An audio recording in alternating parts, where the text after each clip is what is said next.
നമസ്കാരം. ദേശാഭിമാനിയുടെ മുതിർന്ന മാധ്യമ പ്രവർത്തകൻ KR അജയൻ രാജിവെച്ചു. KR അജയൻ എന്ന് പറഞ്ഞാൽ ചിലപ്പോൾ എല്ലാവർക്കും മനസ്സിലാകണമെന്നില്ല. കള്ളൻ വിജയൻ എന്ന ലേഖനത്തിന്റെ കർത്താവായിട്ടുള്ള KR അജയൻ എന്ന മുതിർന്ന മാധ്യമ പ്രവർത്തകന് ദേശാഭിമാനിയിൽ നിന്ന് പടിയിറങ്ങേണ്ടി വന്നു. കാരണം മറ്റൊന്നുമല്ല, വിജയൻ എന്ന പേരിന് മുന്നിൽ കള്ളൻ എന്ന് ചേർത്തു. നാഴിക്ക് 40 വട്ടം ആവിഷ്കാര സ്വാതന്ത്ര്യമേ, ജനാധിപത്യമേ എന്നൊക്കെ കാറി കൂകി വിളിച്ചുകൊണ്ടിരിക്കുന്നവരാണ് ഇടതുപക്ഷക്കാർ. പക്ഷേ കള്ളൻ വിജയൻ എന്ന പേര് പോലും അസഹിഷ്ണുതയോടുകൂടിയാണ് അവർ ഏറ്റെടുത്തിരിക്കുന്നത് എന്ന് അറിയാൻ ഇതിലും വലിയ എന്തുദാഹരണമാണ് ഈ കേരളത്തിന് വേണ്ടത്? അതായത് എല്ലാ കാലത്തും ഇടതുപക്ഷം ഇങ്ങനെ തന്നെയാണ് അവർക്കെതിരെ എന്തെങ്കിലും ഒരു സൂചനയ്ക്ക് എതിരെ പോലും പ്രവർത്തിച്ചിട്ടുള്ളത്. ലെഫ്റ്റ് റൈറ്റ് ലെഫ്റ്റ് എന്ന സിനിമയ്ക്കെതിരെ അവർ പ്രവർത്തിച്ചതും TP51 വെട്ട് എന്ന സിനിമയ്ക്കെതിരെ അവർ പ്രവർത്തിച്ചതും ഒക്കെ കേരളം കണ്ടതാണ്. അവർക്കെതിരെ ഒരു കാര്യം വന്നാലും അവർ ഈ രീതിയിൽ ആവിഷ്കാര സ്വാതന്ത്ര്യം എല്ലാവർക്കും ഉള്ളതാണ് എന്ന പേരിൽ അവർ ഒന്നും തന്നെ പറയാറില്ല. അതിനെ വെട്ടിമുറിക്കുവാനും അതിനെ തകർത്തെറിയുവാനും മാത്രമേ ശ്രമിക്കാറുള്ളൂ. ഉന്മൂലന നാശം ചെയ്യുവാൻ വേണ്ടിയിട്ട് മാത്രമായിരിക്കും ആ ഘട്ടങ്ങളിലൊക്കെയും അവർ പ്രവർത്തിക്കാറുള്ളൂ. അത് തന്നെയാണ് ഇപ്പോഴും കണ്ടിരിക്കുന്നത് എന്നതാണ്. അതിന്റെ പേരിലാണ് മുതിർന്ന മാധ്യമ പ്രവർത്തകനായ KR അജയന് ദേശാഭിമാനിയിൽ നിന്ന് ഇറങ്ങേണ്ടി വരുന്നത്. ദേശാഭിമാനിയിൽ നിന്ന് ഇറങ്ങേണ്ടി വരുന്നത് വലിയ ഒരു കാര്യമായിട്ടല്ല, പക്ഷേ ഒരു ലേഖനത്തിന്റെ പേരിൽ ഇടതുപക്ഷത്തിന്റെ ആൾക്കാർ നിഷ്കരണം ചവിട്ടി പുറത്താക്കുകയാണ് ഈ മാധ്യമ പ്രവർത്തകനെ.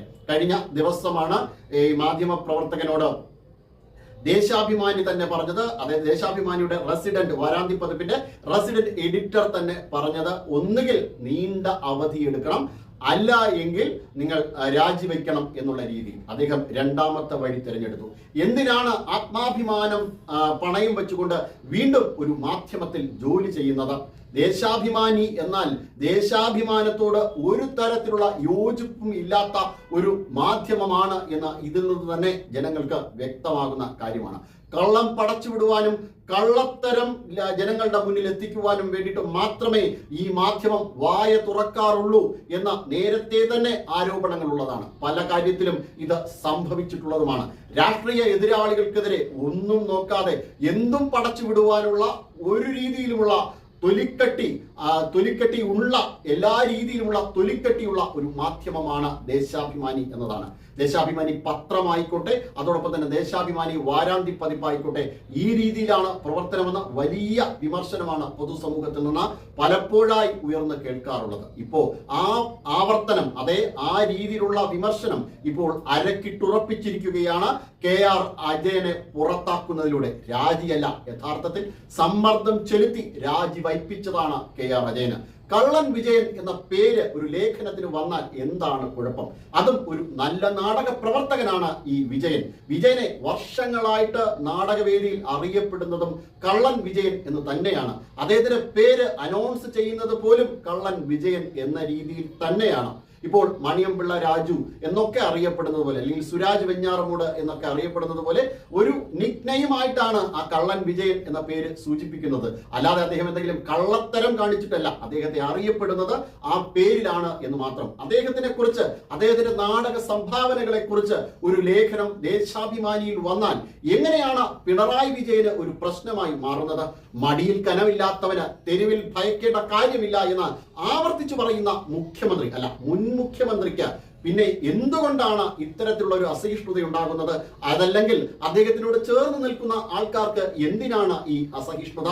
എന്തായാലും അപ്പോൾ മടിയിൽ കനമുണ്ട് എന്ന് അദ്ദേഹത്തിനോടൊപ്പം നിൽക്കുന്ന മാധ്യമം പോലും സംശയിക്കുന്നു. അത് ജനങ്ങൾക്കിടയിൽ തെറ്റായ സന്ദേശത്തിന് കാരണമാകും എന്നവർ സംശയിക്കുന്നു. തെറ്റായതല്ല, ഇപ്പോൾ ശരിയായത് എന്ന് വേണം അതിൽ നിന്നും വിവക്ഷിക്കാൻ. അതായത് അദ്ദേഹം തെറ്റ് ചെയ്തിട്ടുണ്ട് എന്ന തരത്തിലാണ് മാധ്യമങ്ങളിൽ അല്ലെങ്കിൽ കൂടുതൽ വിവരങ്ങൾ പുറത്തേക്ക് വരുന്നത്.